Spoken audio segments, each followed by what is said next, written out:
নমস্কার বন্ধুরা, আর live and cooking চ্যানেলে আবার একটা রেসিপি নিয়ে চলে এলাম।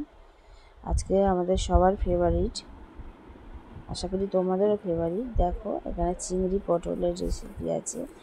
খুব সুন্দরভাবে বানানোর চেষ্টা করেছি, অনেকটা বিয়েবাড়ির স্টাইলে দেখা যাচ্ছে। তবে বিয়েবাড়িতে যতটা তেল মশলা দেওয়া হয় এখানে তেমন তেল মশলা ব্যবহার না করে খুব দারুণ টেস্টি এসেছে। দেখো, প্রথমে কড়াটা বসিয়ে দিয়েছি, ডুমো ডুমো করে আলু কেটে রেখেছিলাম। তেলটা গরম হতে আমি সেই আলুগুলোকে ভালো করে ভেজে নেব। এখানটা একটু তেলের বরং ব্যবহার বেশি হয়েছে, কারণ আলু পটল ভেজে পটলটাও ভাজতে হবে, সেই জন্য একটু আলুটা ভেজে বাকি তেলটাতে পটল ভাজা যায়। এবারে আলুটা ভাজার সময় একটু সামান্য লবণ আর একটু হলুদ দিয়ে আমি এই আলুটাকে ভেজে নেব। বন্ধুরা, এখানে আমি চন্দ্রমুখী আলু ব্যবহার করেছি, তোমরা যে কোনো আলু ব্যবহার করতে পারো।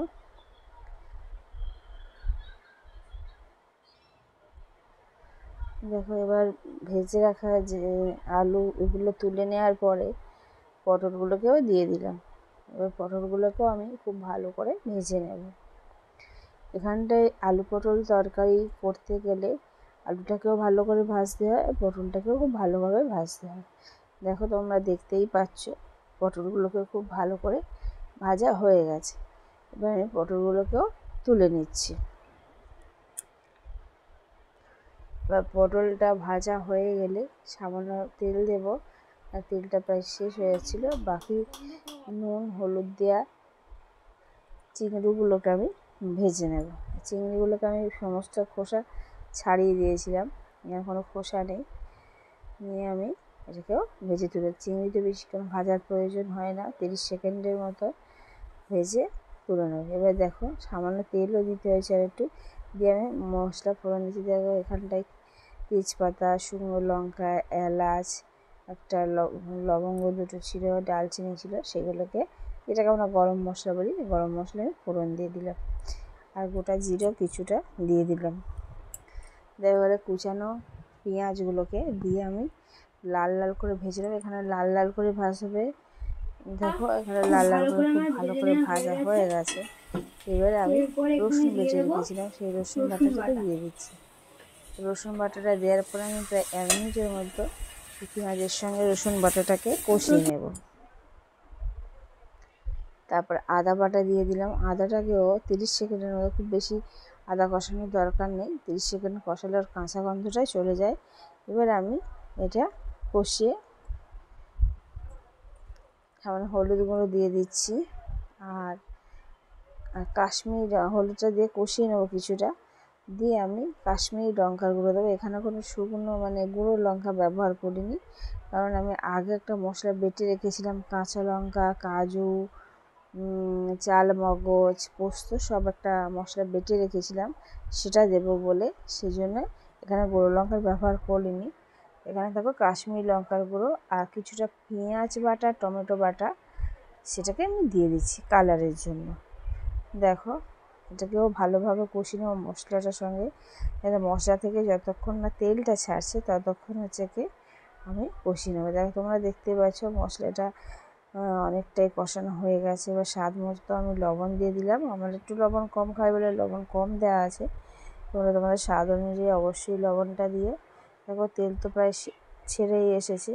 এবার যে বাটা মশলাটা ব্যবহার করেছিলাম, দেখো এখানে শুকনো পাকা কাঁচা লঙ্কা আছে, তারপরে কাজু কিশমিশ আছে, কাজু আছে, চাল মগজ আছে, পোস্ত আছে, সব দিয়ে একটা মশলা বেটে রেখেছিলাম, সেটাকে আমি দিয়ে দিলাম। এই মশলাটাই কিন্তু এই পটল চিংড়ির কিন্তু মাস্ট, এটা দিলেই কিন্তু এই তরকারি টেস্টটা খুব দারুণ হয়। দেখো, তেলটা পুরো প্রায় ছেড়ে এসেছে।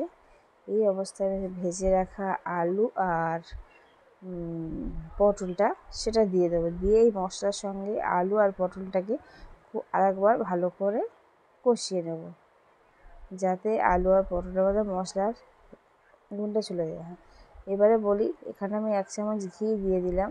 ঘিটা পরে দিলেও হতো, রান্না শেষের পরে, নামাবার আগে, কিন্তু এই পর্যায়ে আমি এখানে একটাই ঘিটা দিয়ে দিলাম। ঘিটা দিলে আরও টেস্ট বাড়বে। আর এই মশলার সঙ্গে ঘিটা যদি কষানো হয়, এই যখন আলু আর পটল কষুও ওর মধ্যে ঘিরে একটা স্মেল খুব ভালো চলে যায়, যেটা খেতে খুবই ভালো লাগে। দেখো এখানটা কমপ্লিট হয়ে গেছে প্রায় ভাজা। যেহেতু আলু আর পটল আগে থেকে খুব ভালো করে ভেজে রেখেছিলাম, তোমরা দেখেছো, সেই জন্য মশলার সঙ্গে এটা মিনিট 2 মতো ভালো করে কষিয়ে নেব।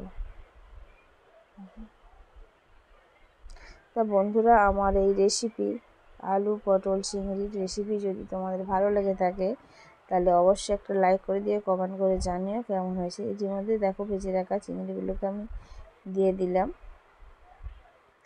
আর যদি আরও ভালো লেগে থাকে তাহলে বন্ধুবান্ধবদের সঙ্গে শেয়ার করো। আর প্লিজ বন্ধুরা, পুরো ভিডিওগুলো আমার চ্যানেলে দেখো আর আমার পাশে থেকো, আমাকে সমর্থন করো। কারণ তোমরা জানো আমি খুব বেশি সময় পাই না, মাঝে মাঝে আমার ভিডিও আপলোড করতে দেরি হয়ে যায়, কারণ আমি একটা ইউটিউবের পাশাপাশি একটা কাজও করি। সেই কাজের জন্য আমার সবসময় আপলোড করা সম্ভব হয় না। কিন্তু প্লিজ বন্ধুরা, তোমাদের সাপোর্ট আমার একান্ত দরকার। দেখো এবার ফুটে এটা ঢাকনি দিয়ে দেবো। দেখো ফুটে গেছে। এই অবস্থায় কিছুটা চিনি দিয়ে দিচ্ছি। চিনির পরিমাণটা একদম অল্প, খুব বেশি চিনি ব্যবহার করিনি। আর মেনলি ক্যামেরাটা করেছে আমার মেয়ে, ছোটো তো, আর গরম মশলা বাটা দিয়ে দিচ্ছি, বেশ স্বাদটা দ্বিগুণ হয়ে যাবে। এবার নামিয়ে নেব। বন্ধুরা, আজকের রেসিপি এই পর্যন্ত। আবার নতুন রেসিপি নিয়ে চলে আসবে। ততক্ষণ তোমরা ভালো থেকো, সুস্থ থেকো। অনেক ধন্যবাদ।